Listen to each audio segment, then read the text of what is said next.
and they did well. They only lost one game, and it was to a team that had a 7-foot guy on it, and they just couldn't overcome that.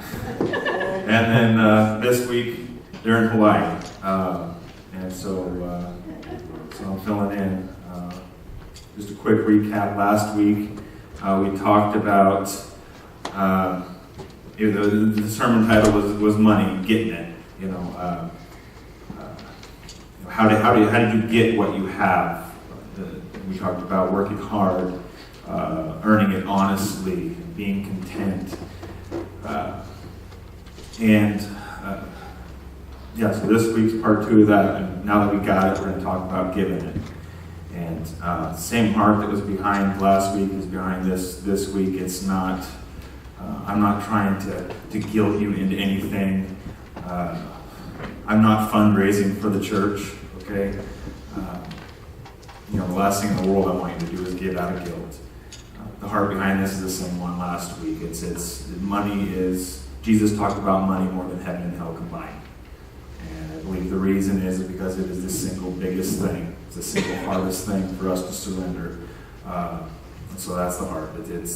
My goal is that this would somehow lead us into a closer relationship with Jesus, and that God will be glorified. Let's pray.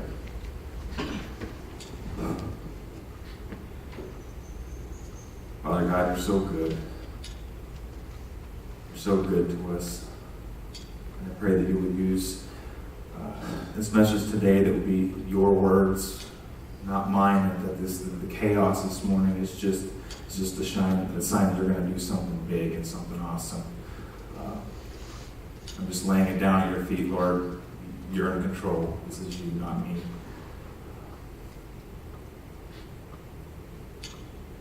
We just love you. Pray in Jesus' name. Amen. All right, I'll start off with a question. How much is a Christian, New Testament Christian, required to give? Anybody? Jean? Nothing. The requirement is 0. I believe. Now, there are very smart people that would disagree with me on that. It's one of those points of contention throughout the church. My theology has changed significantly in this area over the last 10 years. I used to be a very hardcore tithing is you take your earnings, you multiply it times 0.10, and that's what you need to give in order to be, in full obedience, if you will. But I don't think that anymore. I think as I was praying about this and going through this, I think there's 4 main concepts, principles behind Christian giving. And the first one is not the most important, but I think it does the best at summarizing what that is, and that's the cheerful giver. This is why it's the title verse of the sermon. 2 Corinthians 9:6 says the point is this: whoever sows sparingly will also reap sparingly, and whoever sows bountifully will also reap bountifully.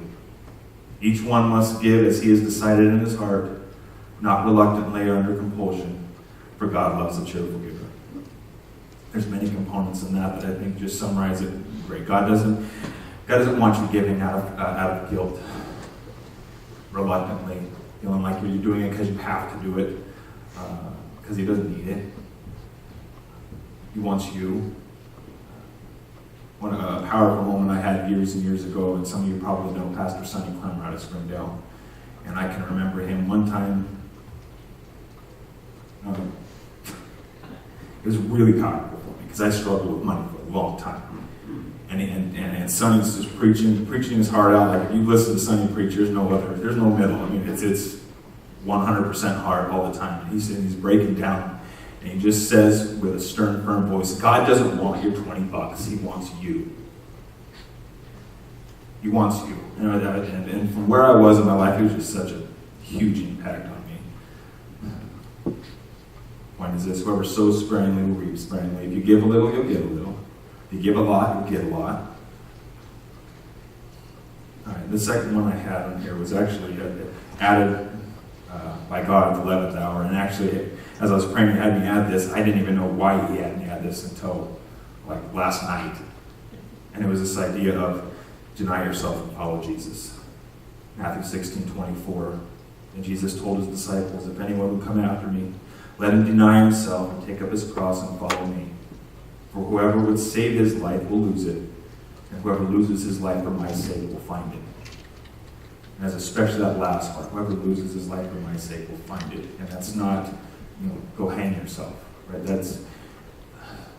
This idea of it's a surrender thing. It's a being in love with Jesus thing. And if you're, and I think what God was trying to show me here is that it's where we should be spiritually in our giving, like our mindset and our spiritual set. That it's this idea that it's not hard to give because you don't care about that stuff. You don't care about that. It's just like, Jesus, I just want more of you. I just want more of you. And all the stuff, whether I have a lot, whether I have a little, I just want you. And if you've got a lot of that in you, if you're filled with the Holy Spirit, it's not hard. I don't have to convince you to give. I don't have to convince you to forgive. You can't help it. The Spirit's in here, you don't have a choice. I gotta forgive. I gotta give. I've got to help. I've got to show love. Moving on. Number 3, that we will have to give an account. We'll have to give an account for what we've been given. Luke 12:48 says, to whom much is given, much is required. I know it's easy to point fingers at somebody who's sitting next to you over across the aisle and say, well, they have more than you, but we've all been given a lot. And I think there's going to be a lot required of us. Also, the parable of the talents I had in Matthew 25. The master was going away, and he gave one servant 5 talents, and he gave another one 2, and he gave a third one 1, and went away and came back, and the one that he had given 5 talents to doubled it. He had 10. So what? He said, well done, good faithful servant. You've been faithful with little, so I'm going to give you much. Same thing with the one that he gave 2. The one he gave 2 doubled it. But the one that he gave 1 didn't do anything, right? He just buried it and sat around waiting for him to come back. And what he said, you wicked and slothful servant. You wicked and slothful servant. You could have at least earned interest on my money. And so what did he do? He took the one away, the only one that the one servant had, and he gave it to the one with 10. That is a picture of me. I think God's looking for a return on his investment. What he's given us, he's looking for fruit. He's looking for a return. And the one where there's a bigger return, he's going to give more to that person. And the last one, give in secret. Give in secret. Because we're trying to glorify God here, not ourselves. Matthew 6:1 says, beware of practicing your righteousness before other people, in order to be seen by them. For then you will have no reward from your Father who is in heaven. Thus, when you give to the needy, sound no trumpet before you, as the hypocrites do in the synagogues and in the streets, that they may be praised by others. I get a picture of it. Anytime there's some kind of tragedy or the flood, hurricane, whatever, their celebrities will come out and hold a press conference with, the big giant check, and hey, look at what I'm giving. This is pretty awesome, right? Everybody tell me how awesome. Well, and that's good. Don't get me wrong, there's nothing. It's just they've got the reward. They've gotten what they're going to get, and there's nothing coming from the Father for that. Truly, I say to you that they have received their reward. But when you give to the needy, do not let your left hand know what your right hand is doing, so that your giving may be in secret, and your Father who sees in secret will reward you. Real quick, obvious, practical purposes of giving. We need money to operate, right? That's a pretty obvious one, pretty practical one. We need money to keep the lights on. For the technology that doesn't work, we've got to have, the clean, repairs, maintenance, all that stuff to be able to give to missions, VBS, all this stuff. And the second one, I think pretty obvious, is to honor our pastor, to honor Craig, or if you're visiting whoever your pastor of your church may be, honor him for the service to the body as the one who feeds us. 1 Corinthians 9:13. Do you not know that those who are employed in the temple service get their food from the temple, and those who serve at the altar share in the sacrificial offerings? In the same way, the Lord commanded that those who proclaim the gospel should get their living by the gospel. 1 Timothy 5:17. Let the elders who rule well be considered worthy of double honor, especially those who labor in preaching and teaching. For the scriptures say, you shall not muzzle an ox when it treads out the grain, and the laborer deserves his wages. I think a more significant reason to give generously is because it helps you. It's for your own benefit. Even Jesus said that the poor will always be among you. So you giving generously, you're probably not going to change the world, and you're not going to end poverty, but I'll bet you'll change somebody. And I can pretty much guarantee that you're going to change you. Acts 20:35, in all things I have shown you that by working hard in this way we must help the weak and remember the words of the Lord Jesus. How he himself said, it is more blessed to give than to receive. And that is so true. And a side note. Actually, this isn't a side note because it's pretty important. If somebody's trying to bless you, let them. And my wife's smiling because, that's something I struggle with. Because, no, I've got it. I'm okay. I'm well taken care of. But no, sometimes people just want to bless you because they love you.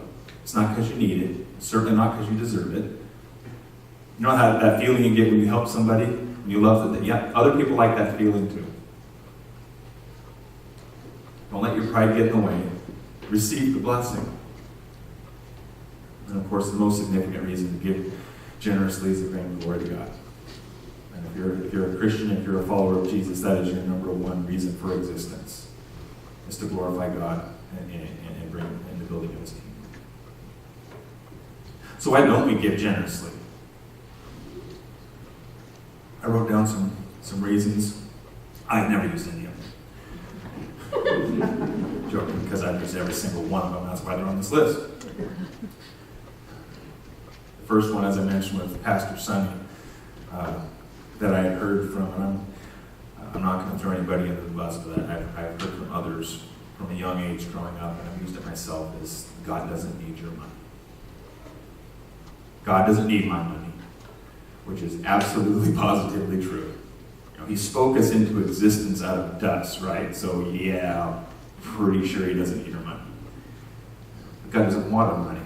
He wants us. He wants us. Okay? Matthew 22, and I'm not gonna read it, but just this is where the Pharisees were trying to corner Jesus, saying, what should we pay taxes to Caesar? Should we pay and they thought they got him, right? They got him in a gotcha situation because no matter how he answers that, somebody's gonna get mad and he's gonna hurt somebody. So they figured they got him. All right, teacher, should we pay taxes to Caesar? Most of you know the story. Hey, give me a coin. It's a coin. Well, okay, whose inscription's on this?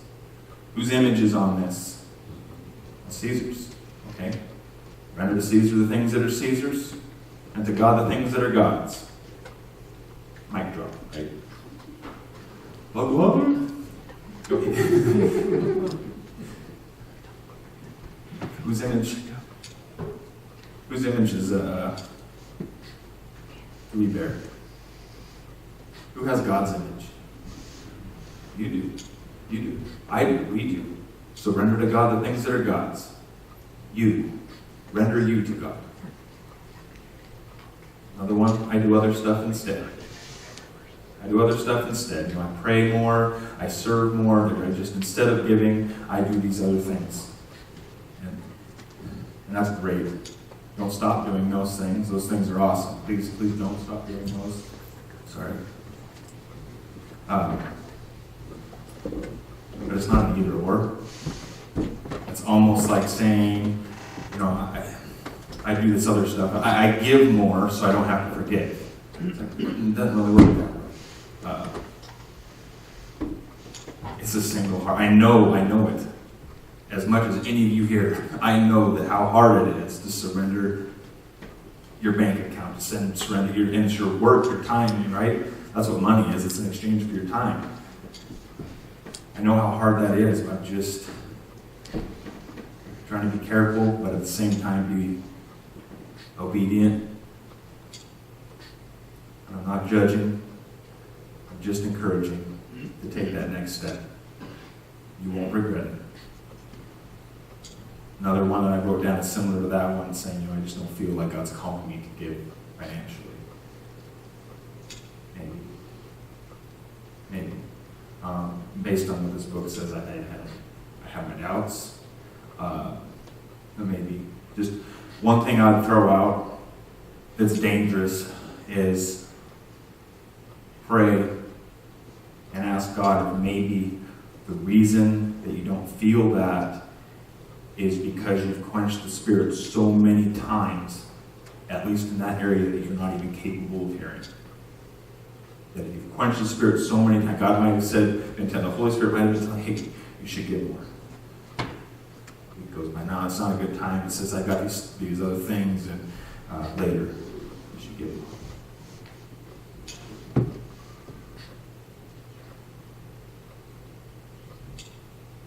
Well, I can't hear him anymore. So clearly I'm not called to do that right now. So, again, every one of these things on the list is an excuse I made, so I feel more bold in sharing all of them. Again, not judging, just encouraging. Take that next step. This one's my favorite because I use this many times, and it's been a spectacular failure every single time. We will give once we get the credit card paid off. Once we get this debt paid off, that debt paid off, once we get this credit card paid off, then we'll give. Hasn't worked out real well, has it, babe? We always ended up, we were worse off financially. You would think mathematically, okay, if we got this much going for the debt, I'm giving this much, if I take this much from what I was giving and we apply it to the debt, mathematically, that should work out. We get our debt paid off faster, and then we'll be able to give even more. Yeah, no, that's not how that works. There will always be something else. Always will be something else where you can put your money toward. Debt, vacation, fund, whatever. There will always be something. Just honor God first. Honor God first. If you have your Bibles, turn to Haggai, right at the end of the Old Testament. Haggai chapter 1.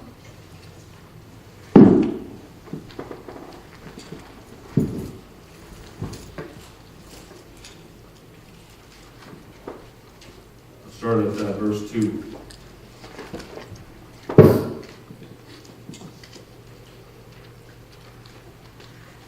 Thus says the Lord of hosts, these people say the time has not yet come to rebuild the house of the Lord.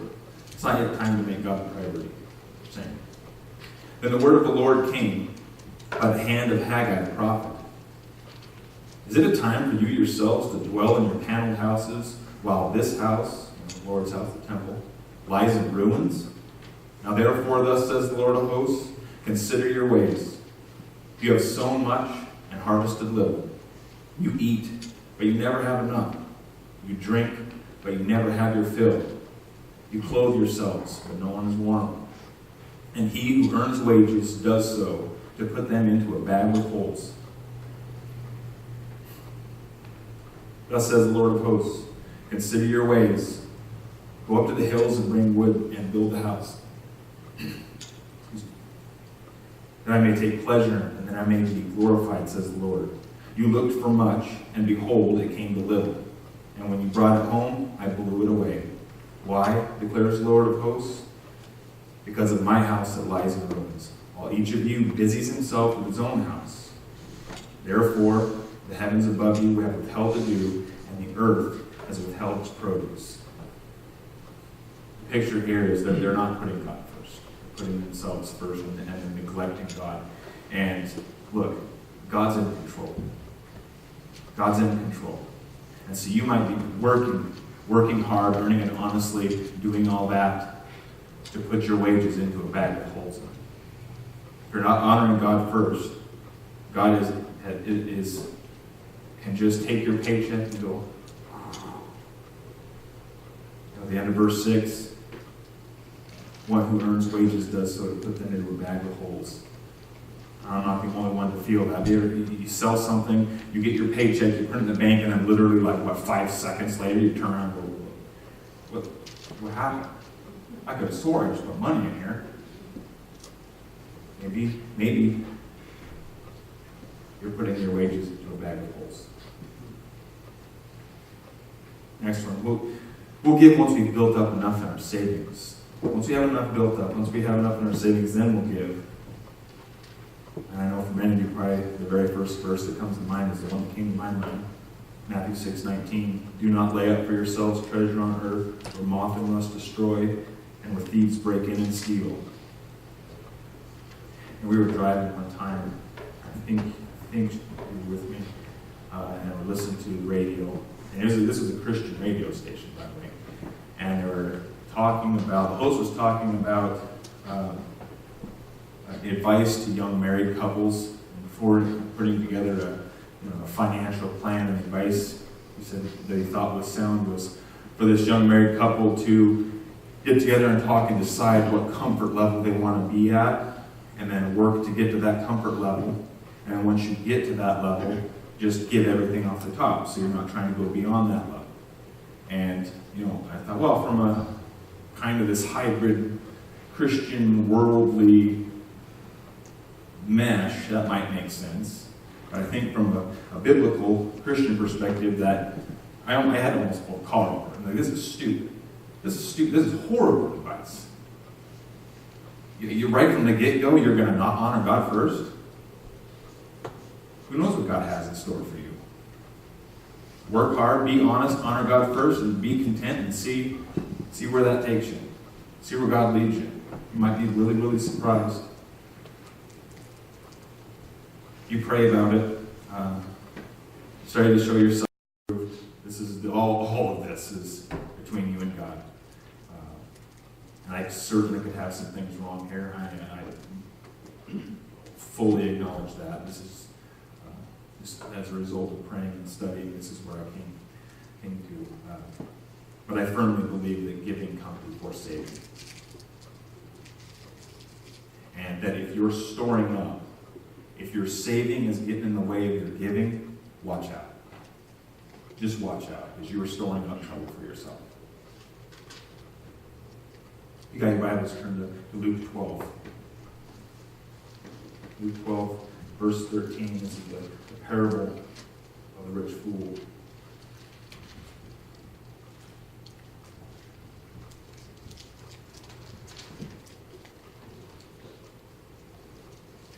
Someone in the crowd said to him, "Teacher, tell my brother to divide the inheritance with me."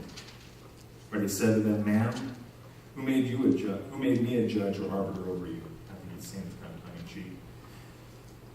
And he said to them, "Take care and be on your guard against all covetousness, for one's life does not consist in the abundance of his possessions." And he told them a parable, saying, the land of a rich man produced plentifully.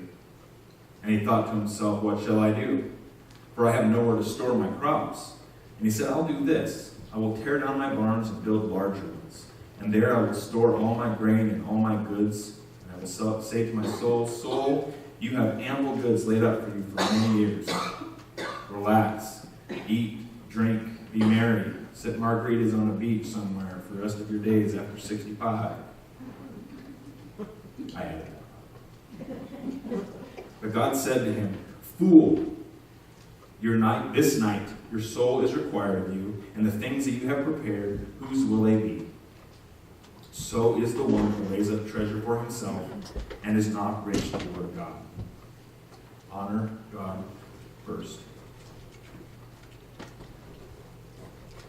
The last one that I had here to give you a little more pause, because it's more sensitive. And in my flesh, I really don't want to go here, but I just have to. And that's this: I don't make enough money. I'd give if I made more money. No, you wouldn't. No, you wouldn't. If you're not faithful with little, most likely you won't be faithful with much either.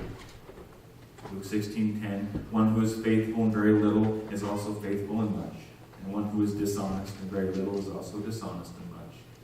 We would think that the more we have, the easier it would be to be generous. The more we have, the easier it would be to give, and to give generously. But in reality, that just isn't true. Not at all. The more we have, the more stuff, the more money that we have, the more we tend to do this. The more protective we get of our pile. Get your hands away from my pile. This is my pile. I'm going to get some more insurance to make sure none of my pile goes away. It is like drinking salt water. I know many of you heard that before too. It is like drinking salt water. The more you have, the more you need. We are, without any question, the richest society ever to exist on planet Earth. We, materialistically speaking, nobody ever has had it as good as we have it in this country. And it's not even close. And yet, we have so much, and yet look at our debt. I mean, the national debt is, I don't know, $1 billion, gajillion now or something. But that's just a reflection of us. How do we spend? The average consumer debt is crazy. It's like $15,000, $20,000 up. And that's not houses and stuff. That's just, I need a new TV. The more we have, the more we need. Every debt, just despite our massive abundance. In my notes I have despite our massive abundance. But honestly, I think it's because. I think that word's because of our massive, ridiculous abundance, we need more. We need more. Like a meth addict needs their fix. We just gotta have more. We gotta have new, bigger, better, shinier. Ecclesiastes 5:10. He who loves money will not be satisfied with money. Doesn't matter if you have $10 or $10 billion. He who loves money will not be satisfied with money, nor he who loves wealth with his income. And this piece with this, it's not lost on me. And what makes this difficult is it's not lost on me the fact that some of them don't have much. And there's maybe people that will listen to this somewhere that don't have much. And every bit of my flesh wants to tell you, no, don't worry about it. If you don't have much, if you're not living comfortably, if you don't have excess, just don't worry about it. You don't have to do this. Just get yourself to a place of comfort, and then you can give more. You can't. I can't do that and be obedient at the same time. And I'm not lost on the fact that I'm blessed financially. And I'm not tooting my horn at all. This is God. I mean, if it wasn't God, I'd be in a ditch. Because I've made some really, really stupid financial decisions over the years. And so that part's not lost on me either. That this, how that could be a sore thing for this guy who has a nice job and that makes a decent living to be telling somebody that doesn't have a whole lot to give more. So this isn't easy. This is not easy. But I can't do that because not giving hurts you. It hurts you. And if I didn't strongly believe that, I can promise you I would not be saying it right now. The widow's offering in Luke 21. This is a very powerful story to me now. Jesus looked up and he saw the rich putting their gifts into the offering box. And he saw a poor widow put in 2 small copper coins. And he said to them, truly I tell you, this widow has put in more than all of them, for they all contributed out of their abundance. But she out of her poverty put in all she had to live on. Just to give you an idea how screwed up my perspective on money used to be, I always pictured this little old lady, crotchety and angry and bitter and basically an old lady version of Yosemite Sam. This is only 2 coins I have, and I got to give this to God. And I pictured this old lady just bitter and angry. And now it's like, that is the most stupid, ridiculous thing ever. Now I picture this woman just ecstatic, overflowing with joy. There's just no way somebody could give like that and not just have joy and thankfulness just blowing out. I mean, you couldn't even walk past this person without feeling the joy. And honestly, I get even a little jealous of that. Even a little jealous of that poor widow. Because the feeling that must be.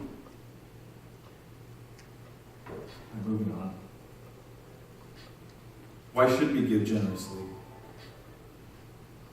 Just a couple of things. Giving produces blessing. Giving produces blessing. It brings blessing. And in fact, so much so it's the only thing that God tells us the testimony. In the Italian book, Malachi, it's Malachi 3:10.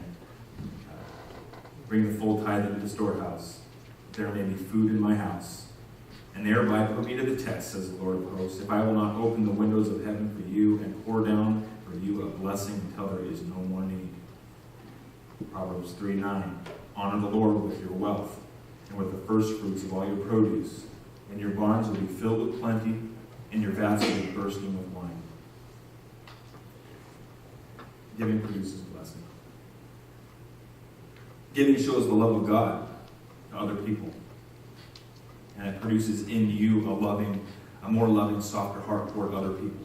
I recently saw a quote from Francis Chan through the Facebook feed. He's like, I got to steal that. That's awesome. He says this. He says, we believers, followers of Jesus, we have experienced the greatest love in the universe. Shouldn't that profound love flow out of us? And shouldn't that be enough to shock the world? Giving shows the love of God to others. Giving strengthens our faith in Him and our commitment to His kingdom. The more we have, as far as commitment to it, just the more we have built up, the more we have stored up, the more that tends to be our source of security. And you kind of get in this place of, you wouldn't verbally say I don't need God, but you kind of will start to live life that way. Like, I've got money in the bank and I've got 401k, and I'm not saying those are bad things. But giving just has a way of, say, eliminating, but certainly reducing that illusion that we can rely on our own resources, that we can rely on ourselves. And it is an illusion. It strengthens our faith. It builds our trust in God. As you give more, especially if you're giving to where it's uncomfortable, and then God comes through. And then God comes through. And God comes through, and God comes through, and God comes through. And it's just year and year in and year out of and then you just, I know God's going to come through. You just get so confident in God that it just gets easier and easier. And your trust in God grows. And you're storing up treasure in heaven, right? You're storing up treasure in heaven, where moth and rust do not destroy. And the last one, I made my favorite because of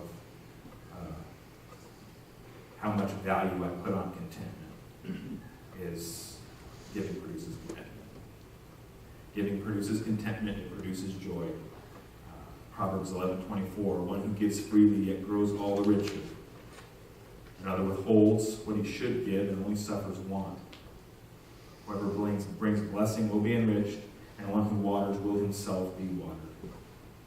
Proverbs 22:9, whoever has a bountiful eye will be blessed, for he shares his bread with the poor. Proverbs 28:27, there are a zillion of these, but this is just three. Whoever gives to the poor will not want. He'll be content. He will not want.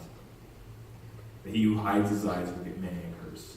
I heard one pastor say there's just something about giving generously that just breaks the back to bondage to money. It just does. You're going to be very, very, very hard-pressed to find somebody who gives generously that is in bondage to money.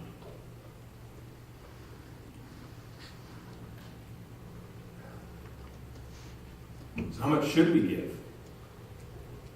How much is enough? If I give X amount, X percentage, then will I be okay? I don't know how much you got to give to get all squared up with what Jesus did for you on the cross. I'm saying that a lot tongue-in-cheek because it'll never be enough. There's nothing you can do. You can't earn it.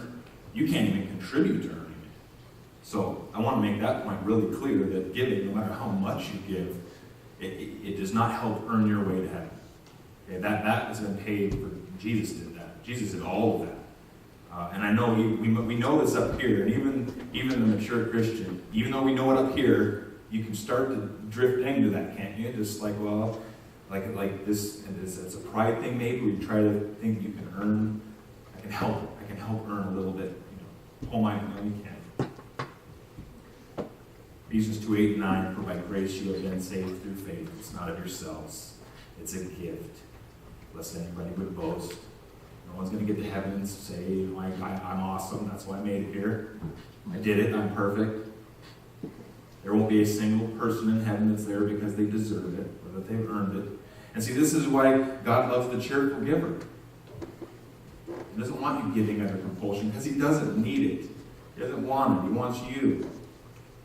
And he showed me something, and God did, relating to this in just some quiet time, and gave me this picture of, parents or grandparents, anytime you've had a kid color you a picture, right? And it might look horrible.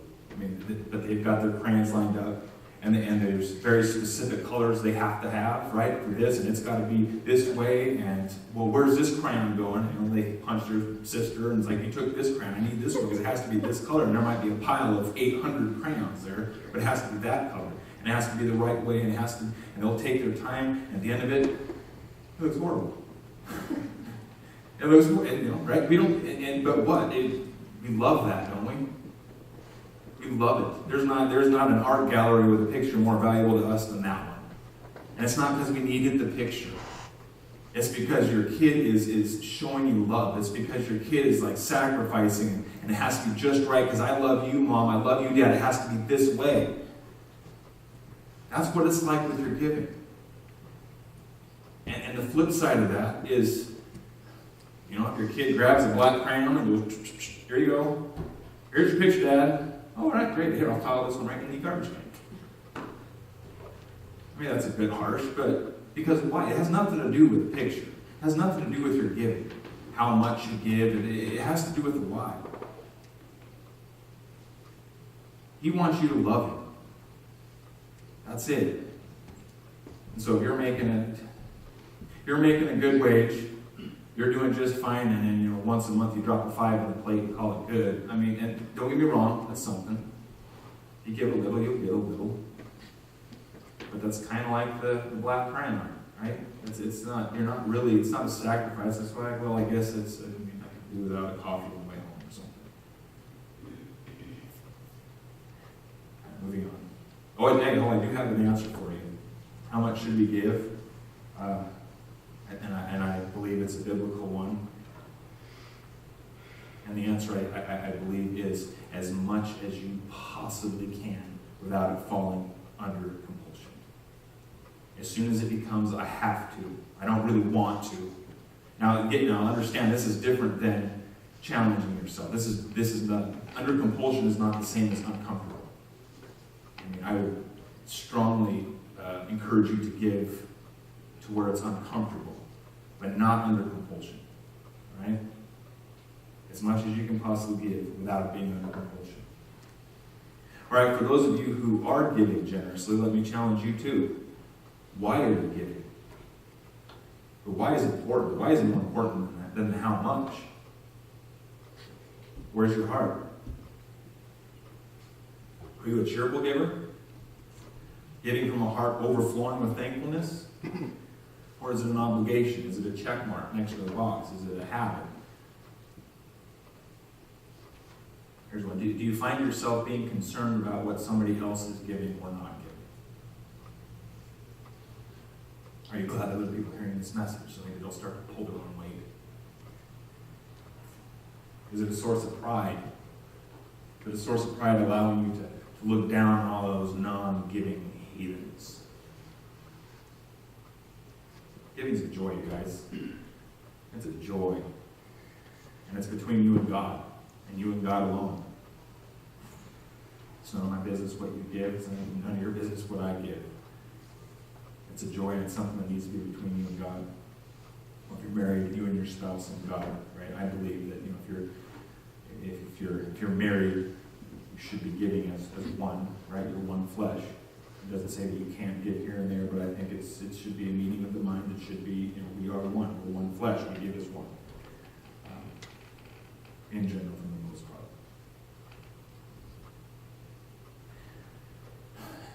I know this.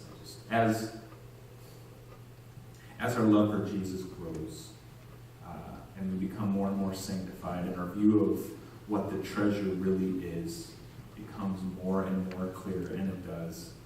And this is speaking to more than just money, for sure, but it is speaking to money. The question goes from what is the bare minimum I can give and still be okay with God, to having a deep, genuine desire to give as much as we possibly can, to honor Him as much as we possibly can, because really that's what matters. And as you, it doesn't really matter how old you are, in maturity in the Lord, as you're sanctified. It's like that worship song, things of earth grow strangely again. I mean, that's what happens. It's not necessary. It's not bad. Having money is not bad. Having toys isn't bad. It's just those things just become strangely dim. And you can enjoy them. You can be thankful to God that you have the opportunity to enjoy them. But man, it's always Him. It's always Him. And this stuff is just, it's awesome. Thank you, God, for giving me the opportunity to enjoy a boat. Thank you, God, for giving me the opportunity to work hard and save and be able to be able to give to people. Thank you for that. Giving isn't an obligation. It isn't something we suffer through to be more Christian. Giving is a blessing. Giving is a privilege. It's a joy. We should thank God when we have opportunities to give, because it's such a joy. Now, I'll end with this. This is a Facebook post that came up in my feed. Something I posted about a year ago. So I know some of you have read this, and it popped up at the perfect time. All right, thanks, God. Put it in there. And really, I don't really want to take credit for it, because God could really, He kind of was just gave it to me. I just write it down when it was done. Just like, oh, maybe I'll put it up there. It says this: I just want to be happy. We've heard it from others, and we've probably all said it ourselves at one point or another. Truth is, if we really wanted to be happy, we would give more. We would sacrifice more. We would put the needs of others before our own a lot more often. Seriously, think about the times when you felt the most joy. Really think about it. When you were so overjoyed it brought tears or came close. I'll bet that kind of joy didn't come when you bought a new something or other for yourself to add to your collection of stuff. Not saying it's wrong to buy stuff or have stuff, don't get me wrong. I'm just proposing that maybe, just maybe, it won't bring us as much happiness as we tell ourselves it will. So why don't we give, sacrifice more, when doing that will bring ourselves more joy? I just want to be happy. Do we really? Do we really? All right, let's pray. Father God, You've been so good to us. We don't deserve any of it. Forgive us for clinging to anything that isn't You. Forgive us for putting anything before You. We're weak. I'm weak. We all fall. We've all fallen, and it's a struggle in our flesh. We love You. We want to bring You honor. We want to bring You glory. We just need Your help. Pray if there's any hurdles in my life regarding money or anything else for that matter, it's causing me to stumble. It's a block between me and You and my relationship with You, our relationship with You. I just pray that You'll remove that. Even if it's painful, pray that You'll remove that. I just want You. We just want You. We thank You for all the blessings that You've given us, but we just want You.